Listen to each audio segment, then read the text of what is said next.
Hello friends, class 8 का initiative book history अध्याय 3। सब कुछ ठीक नहीं था, इतना तक हो चुका था। ये वाला भाग हो चुका था। अब हम लोग आगे देखेंगे। यूरोप के लिए फसलें। अंग्रेजों ने यह भी महसूस किया कि ग्रामीण इलाके न केवल राजस्व प्रदान कर सकते हैं, बल्कि वहाँ यूरोप की ज़रूरतों के हिसाब से सही फसलें भी पैदा की जा सकती है। 18वीं सदी के आखिर तक कंपनी ने अफीम और नील की खेती पर पूरा जोर लगा दिया था। इसके बाद लगभग 150 साल तक अंग्रेज देश के विभिन्न भागों में किसी न किसी फसल के लिए किसानों को मजबूर करते रहे। जैसे कि बंगाल में पटसन, असम में चाय, संयुक्त प्रांत वर्तमान उत्तर प्रदेश में गन्ना, पंजाब में गेहूँ, महाराष्ट्र व पंजाब में कपास, मद्रास में चावल। इस प्रकार से अलग अलग जगह पर किसी न किसी तरह से अंग्रेजों ने किसानों को फसल उगाने के लिए मजबूर करने लगे। अब हम लोग आगे देखेंगे फिर से ये कैसे किया गया। अंग्रेजों ने अपनी ज़रूरत की फसलों की खेती को फैलाने के लिए कई तरीके अपनाए। आइए इसी तरह की एक फसल है आइए इसी तरह की एक फसल उत्पादन की ऐसी ही एक पद्धति को अच्छी तरह समझेंगे। क्या रंग का कोई इतिहास है? क्या रंग का भी कोई इतिहास है? तो चित्र 5 और 6 में, ये चित्र 5 है, ये चित्र 6 है। सूती कपड़े के छापों की 2 तस्वीरें दी गई हैं। बाईं तरफ चित्र 5 की तस्वीर में भारत में आंध्र प्रदेश के बुनकरों द्वारा बनाए गए कलमकारी छापे दिखाई दे रहे हैं। ये कलमकारी छापे दिखाई दे रहे हैं। और दूसरी तरफ ब्रिटेन के प्रसिद्ध कवि कलाकार विलियम मॉरिस द्वारा बनाए गए ये फूल वाले छापे हैं। दोनों छापों में एक बात समान है, एक बात कॉमन है कि दोनों में गहरे नीले रंग का इस्तेमाल किया गया है। ठीक है, कौन सा रंग? गहरे नीले रंग का। अब हम लोग आगे देखेंगे। इसे आमतौर पर नील कहा जाता है। इसको क्या कहते हैं? नील कहा जाता है। ठीक है।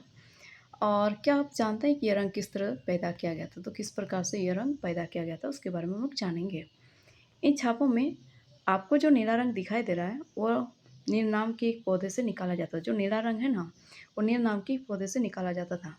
इस बात की काफ़ी संभावना है कि 19वीं सदी के ब्रिटेन में मॉरिस के छापों में इस्तेमाल किया गया रंग भारत में उगने वाले नील के पौधों से ही तैयार किया गया होगा।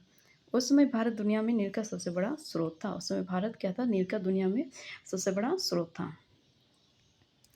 अब हम लोग आगे देखेंगे कि भारतीय नील की मांग क्यों थी। तो नील का पौधा मुख्य रूप से उष्णकटिबंधीय इलाकों में ही उगता है। 13वीं सदी तक इटली, फ्रांस और ब्रिटेन के, जो इटली है, फ्रांस है और ब्रिटेन है, इसके ब्रिटेन के जो कपड़ा उत्पादक कपड़े की रंगाई के लिए भारतीय नील का इस्तेमाल कर रहे थे। उस समय भारतीय नील की बहुत थोड़ी मात्रा ही यूरोपीय बाज़ारों में पहुंचती थी। उसकी कीमत भी बहुत ऊंची रहती थी। इसलिए यूरोपीय कपड़ा उत्पादकों को बैंगनी और नीले रंग बनाने के लिए वोड नामक एक पौधा होता है, उस पर निर्भर रहना पड़ता था। अब हम लोग आगे देखेंगे। वोड पौधा शीतोष्ण क्षेत्र में उगता था, इसलिए यूरोप में आसानी से मिल जाता था।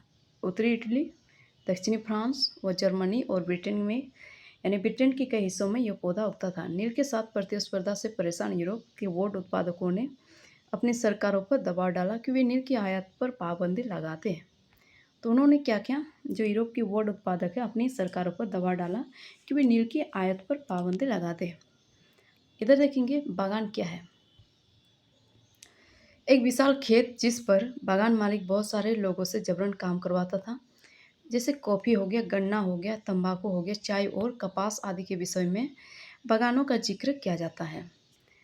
मगर कपड़े को रंगने वाले तो नील को ही पसंद करते थे। नील से बहुत चमकदार नीला रंग मिलता था, जबकि वोड से मिलने वाला रंग बेजान और फीका होता था। 17वीं सदी तक आते आते यूरोपीय कपड़ा उत्पादकों ने नील के आयात पर लगी पाबंदी में ढील देने के लिए अपनी सरकारों को राजी कर लिया। कैरिबियाई द्वीप समूह स्थित सेंट डोमिंगो में फ्रांसीसी, ब्राज़ील में पुर्तगाली, जमैका में ब्रिटिश और वेनेजुएला में स्पेनिश लोग नील की खेती करने लगे। उत्तरी जो अमेरिका के हैं, उसके भी बहुत सारे भागों में नील के बागान सामने आ गए थे।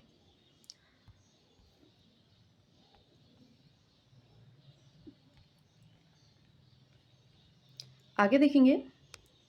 18वीं शताब्दी के आखिर तक भारतीय नील की मांग और बढ़ गई। ब्रिटेन में औद्योगिकीकरण का युग शुरू हो चुका था और उसके कपास उत्पादन में भारी इजाफा हुआ। अब कपड़ों की रंगाई की मांग और तेज़ी से बढ़ने लगी। जब नील की मांग बढ़ी उसी दौरान वेस्ट इंडीज़ और अमेरिका से मिलने वाली आपूर्ति अनेक कारणों से बंद हो गई।